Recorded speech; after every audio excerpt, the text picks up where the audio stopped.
Realization. Causes manifest by effects, and effects are proportion to causes. The divine word, the one word, the tetragram, is self-affirmed by tetradic creation. Human fecundity proves divine fecundity. The jod of the divine name is the eternal virility of the first principle. Man understands that he was made in the image of God when he attains comprehension of God by increasing to infinity the idea which he forms of himself.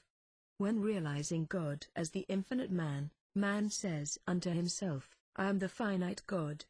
Magic differs from mysticism because it judges nothing a priori until after it has established a posteriori the actual base of its judgments, that is to say, after having apprehended the cause by the effects contained in the energy of the cause itself, by means of the universal law of analogy.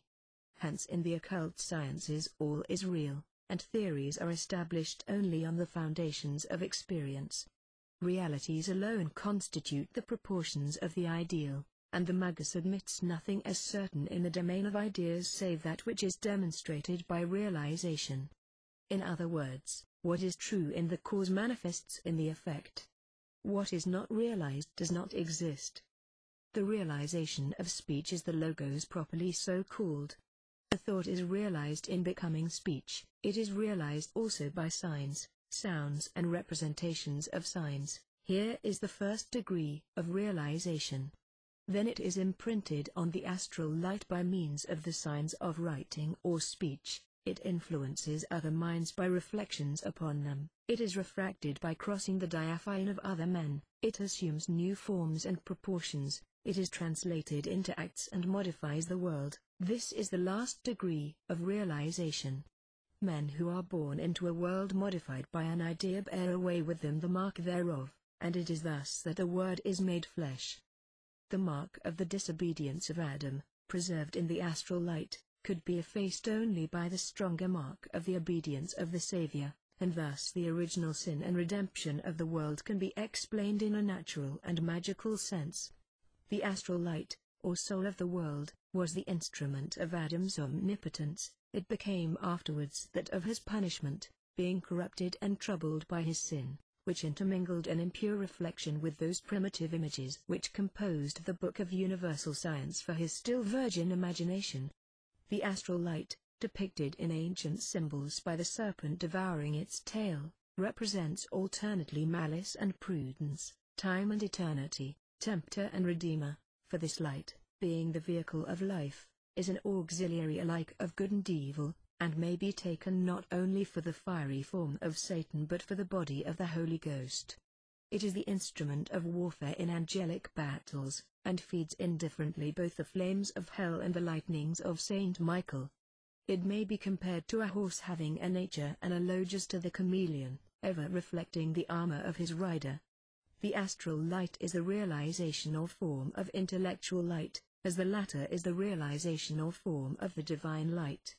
The great initiator of Christianity, seeing that the astral light was overcharged with the impure reflections of Roman debauchery, sought to separate his disciples from the circumambient sphere of reflections and to concentrate them only on the interior light, so that, through the medium of a common faith and enthusiasm, they might communicate together by new magnetic chains, which he termed grace, and thus overcome the dissolute currents, to which he gave the names of the devil and Satan, signifying their putrefaction.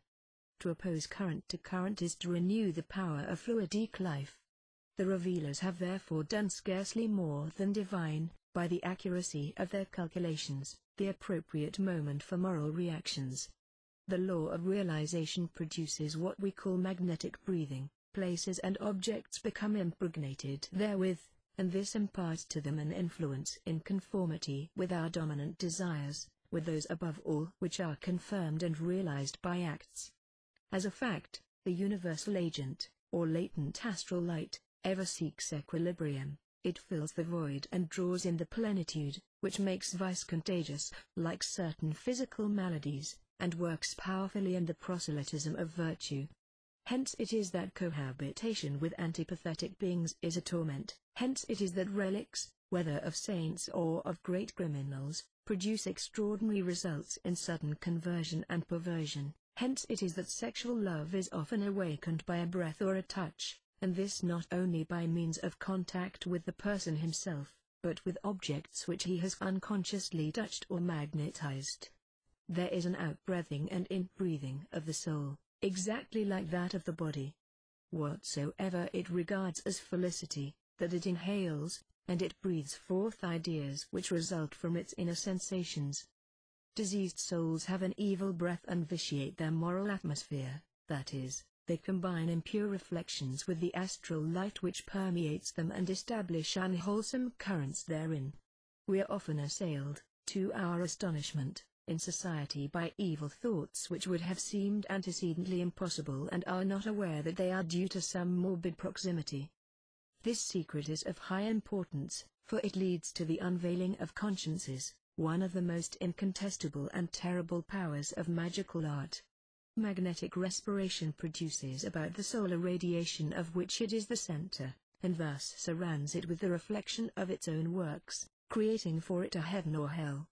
There are no isolated acts, and it is impossible that there should be secret acts, whatsoever we will truly, that is, everything which we confirm by our acts, remains registered in the astral light, where our reflections are preserved. These reflections influence our thought continually by the mediation of the diaphane, and it is in this sense that we become and remain the children of our works. The astral light, transformed at the moment of conception into human light, is the soul's first envelope, and, in combination with extremely subtle fluids, it forms the ethereal body or sidereal phantom, of which Paracelsus discourses in his Philosophy of Intuition, Philosophia Sagax. This sidereal body, being liberated at death, attracts and for a long time preserves, through the sympathy of things homogeneous, the reflections of the past life. If drawn into a special current by a will which is powerfully sympathetic, it manifests naturally, for there is nothing more natural than prodigies. It is thus apparitions are produced. But we shall develop this point more fully in a chapter devoted to necromancy. The fluidic body, subject, like the mass of the astral light, to two contrary movements, attracting on the left and repelling on the right, or reciprocally, between the two sexes, begets various impulses within us, and contributes to solicitudes of conscience. It is influenced frequently by reflections of other minds, and thus temptations are produced on the one hand, and on the other profound and unexpected graces. The traditional doctrine of two angels who sustain and tempt us is explained in this manner. The two forces of the astral light may be represented by a balance wherein are weighed our good intentions for the triumph of justice and the emancipation of our liberty. The astral body is not always of the same sex as the terrestrial, that is, the proportions of the two forces, varying from right to left, seem frequently to belie the visible organization, producing seeming aberrations of human passion and explaining, while in no wise morally justifying, the amorous peculiarities of Anacreon or Sappho. A skillful magnetizer should take all these subtle distinctions into account, and we shall provide in our ritual the rules for their recognition. There are two kinds of realization, the true and the fantastic. The first is the exclusive secret of magicians, the other belongs to enchanters and sorcerers. Mythologies are fantastic realizations of religious dogma, superstitions are the sorcery of mistaken piety, but even mythologies and superstitions are more efficacious on human will than a purely speculative philosophy apart from any practice. Hence St. Paul opposes the conquests of the folly of the cross to the inertness of human wisdom. Religion realizes philosophy by adapting it to the weaknesses of the vulgar, such as for Kabbalists the secret reason and occult explanation of the doctrines of incarnation and redemption. Thoughts untranslated into speech are thoughts lost for humanity, words unconfirmed by acts are idle words, and the idle word is not far removed from falsehood. Thought formulated by speech and confirmed by acts constitutes a good work or a crime. Hence, whether in vice or virtue, there is no utterance for which we are not responsible. Above all, there are no indifferent acts. Curses and blessings produce their consequence invariably, and every action, whatsoever its nature, whether inspired by love or hate, has effects analogous to its motive, its extent and its direction. When that emperor whose images had been mutilated, raising his hand to his face, exclaimed, "I do not feel that I am injured," he was mistaken in his valuation and detracted thereby from the merit of his clemency. What man of honor could behold undisturbed an insult offered to his portrait? And did such insults, inflicted even unknown to ourselves, react on us by a fatal influence, were the effects of bewitchment actual, as indeed an adept cannot doubt, how much more imprudent and ill-advised would seem this utterance of the good emperor. There are persons whom we can never offend with impunity, and if the injury we have done them is mortal, we begin forthwith to die. There are those also whom we never meet in vain, whose mere glance alters the direction of our life. The basilisk who slays by a look is no fable, it is a magical allegory. Generally speaking, it is bad for health to have enemies, and we can never brave with impunity the reprobation of anyone. Before opposing ourselves to a given force or current, we must be well assured that we possess the contrary force, or are with the stream of the contrary current, otherwise, we shall be crushed or struck down, and many sudden deaths have no other cause than this. The terrible visitations of Nadab and Abu, of Uzzah, of Ananias and Sapphira, were occasioned by electric currents of outraged convictions. The sufferings of the Ursulines of Loudun, the nuns of Louvie's and the convulsionaries of Jansenism, were identical in principle and are explicable by the same occult natural laws. Have not urban grandeur been immolated, one of two things would have occurred: either the possessed nuns would have died in frightful convulsions, or the phenomena of diabolical frenzy would have so gained in strength and influence, epidemically, that grandeur, notwithstanding his knowledge and his reason, would also have become hallucinated, and to such a degree that he would have denounced himself, like the unhappy Gaufredi, or would otherwise have perished suddenly, with all the appalling characteristics of poisoning or of divine vengeance. In the 18th century the unfortunate poet Gilbert fell a victim to his audacity in braving the current of opinion and even of philosophical fanaticism which characterized his epoch. Guilty of philosophical treason, he died raving mad, possessed by the most incredible terrors, as if God himself had punished him for defending his cause out of season. As a fact, he perished by reason of a law of nature, of which assuredly he knew nothing. He set himself against an electric current and was struck down as by lightning. Had Marat not been assassinated by Charlotte Corday, he would have been destroyed infallibly by a reaction of public feeling.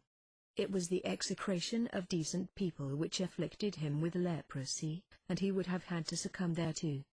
The reprobation excited by the massacre of Saint Bartholomew was the sole cause of the atrocious disease and death of Charles X, while, had not Henry Ive been sustained by an immense popularity, which he owed to the projecting power of sympathetic force of his astral life, he would scarcely have outlived his conversion, but would have perished under the contempt of Protestants, combined with the suspicion and ill will of Catholics. Unpopularity may be a proof of integrity and courage, but never of policy or prudence. The wounds inflicted by opinion are mortal for statesmen. We may recall the premature and violent end of many illustrious persons whom it would be inexpedient to mention here. The brandings of public opinion may be often great injustices, but nonetheless they condemn their victims to failure and are often a death sentence.